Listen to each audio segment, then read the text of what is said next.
এই প্রচন্ড গরমে যখন কোনো কিছুই খেতে একেবারেই ভালো লাগে না, তখন কিন্তু এই ধরনের সাদামাটা পদ দিয়ে ভাত খেতে বেশ ভালো লাগে।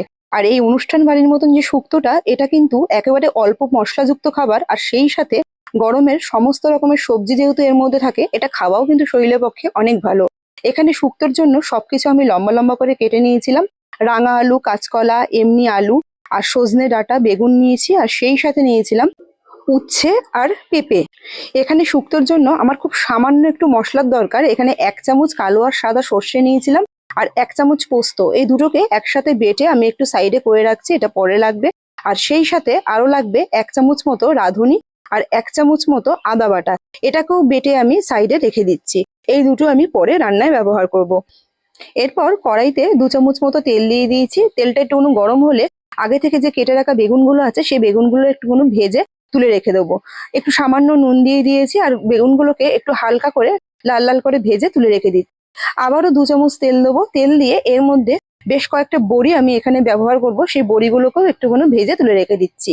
বড়িটাও ভাজা হয়ে গেছে, বড়িটাকেও তুলে রেখে দিলাম। বেগুন আর বড়ি ভাজার জন্য যদি খুব বেশি কড়াইতে প্রথম থেকে তেল দিয়ে দেওয়া হয়, তাহলে কিন্তু তেল সব টেনে নেবে। ওই জন্য প্রথমে বেশি তেল দিইনি, 2 চামচ করে দিয়ে একটু ভেজে তুলে রেখে দিয়েছি। আর এখন উচ্ছেটাও ভেজে তুলে রেখে দিলাম। এবার এই তেলের মধ্যে আরো 2 চামচ তেল দিয়ে দিয়েছি, আর 1 চামচ দিচ্ছি পাঁচফোড়ন। এইবার বাদবাকি যে সবজিগুলো আছে সেগুলোকেও সব দিয়ে দেবো, দিয়ে একসাথে ভেজে নেবো। এর মধ্যে ডাঁটা আলু, রাঙা আলু, কাঁচকলা, পেঁপে সব একসাথে দিয়ে গ্যাসের ফ্লেমটাকে মিডিয়ামে রেখে একটু লোতে সবজিগুলো মজতে দেবো। আর সবজিগুলো যাতে তাড়াতাড়ি একটু মজে যায়, ওই জন্য দিয়ে দিচ্ছি পরিমাণ মতো একটুখানি নুন।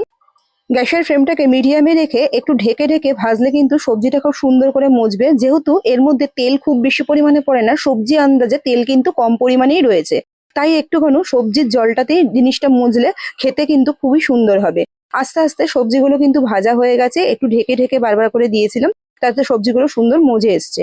এবার আদা আর রাঁধুনি বাটা যেটা আছে, ওটা একটু সামান্য জল দিয়ে এটার সাথে একটু মিশিয়ে দেবো।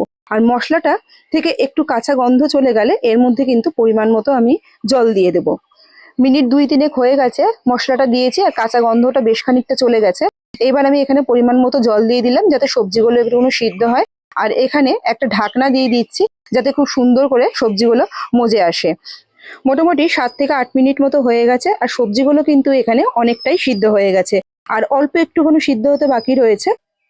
এখন এই পর্যায়ে এসে বেশ কতগুলো জিনিস এর মধ্যে দিয়ে দেবো। যে পোস্ত আর সর্ষে বাটাটা বেটে রেখেছিলাম, ওই বাটাটা এর মধ্যে দিয়ে দেবো, আর হালকা হাতে সমস্ত সবজির সাথে এটাকে ভালো করে মিশিয়ে দেবো। এই পর্যায়ে সবজিগুলো কিন্তু অনেকটাই সিদ্ধ হয়ে এসছে, তাই আস্তে আস্তে নাড়তে হবে, নইলে কিন্তু সমস্ত সবজিগুলো ভেঙে যেতে পারে। এবার এর মধ্যে একে একে বড়ি ভাজাটা, আর আগে থেকে যে ভেজে রাখা বেগুনটা, আর সেই সাথে আগে থেকে যে উচ্ছেগুলো ভেজে রেখেছিলাম, সেগুলোও এর মধ্যে দিয়ে দেবো। দিয়ে খুব ভালো করে বাদবাকি সবজির সাথে একটু হালকা হাতে নেড়ে দেবো, যাতে সবজির সাথে খুব ভালো করে মিশে যায়। অনুষ্ঠান বাড়ির মতন যে শুক্তোটা রান্না হয়, তার মধ্যে কিন্তু দুধ দেওয়া হয়, তাই আমি এখানে হাফ কাপ মতো দুধ ব্যবহার করেছি। দুধটা দিয়ে দেওয়ার পর ঢাকনাটা দিয়ে একটু ঢেকে দিচ্ছি, যাতে সবজিগুলোর সাথে দুধটা খুব ভালো করে মিশে যায়, আর বাদবাকি যেইটুকুনো সিদ্ধ হতে বাকি আছে সবজিগুলো যাতে সিদ্ধ হয়ে যায়। এখানে সবজিগুলো কিন্তু একদম সিদ্ধ হয়ে গেছে, আর শুক্তোটাও কিন্তু একদম নামানোর পর্যায়ে চলে এসছে। নামানোর আগে এখানে হাফ চামচ মতো দিয়ে দিয়েছি একটুখানি মিষ্টি, আর সেই সাথে 1 চামচ মতো দিয়েছি একটু ঘি। ঘি আর মিষ্টিটা দিয়ে একটু কয়েক সেকেন্ডের জন্য ঢেকে দেবো ঢাকনাটা দিয়ে, যাতে সবার মধ্যে ঘিয়ের গন্ধটা খুব ভালো করে মিশে যায়। মোটামুটি কয়েকটা ফুট দিয়ে একটু নামিয়ে দিলেই কিন্তু শুক্তো একদম রেডি। প্রচন্ড গরমে যখন নাকি একেবারেই কোনো কিছু খেতে ভালো লাগে না, আমার মনে হয় এইরকম একটা রেসিপি থাকলে আর অন্য কোনো কিছু দরকারই পড়বে না। আশা করি আজকের ভিডিওটা ভালো লেগেছে। ভিডিওটা ভালো লাগলে একটা লাইক অবশ্যই করবেন, সেই সাথে শেয়ার করে একটু আমার পাশে থাকবেন। ধন্যবাদ।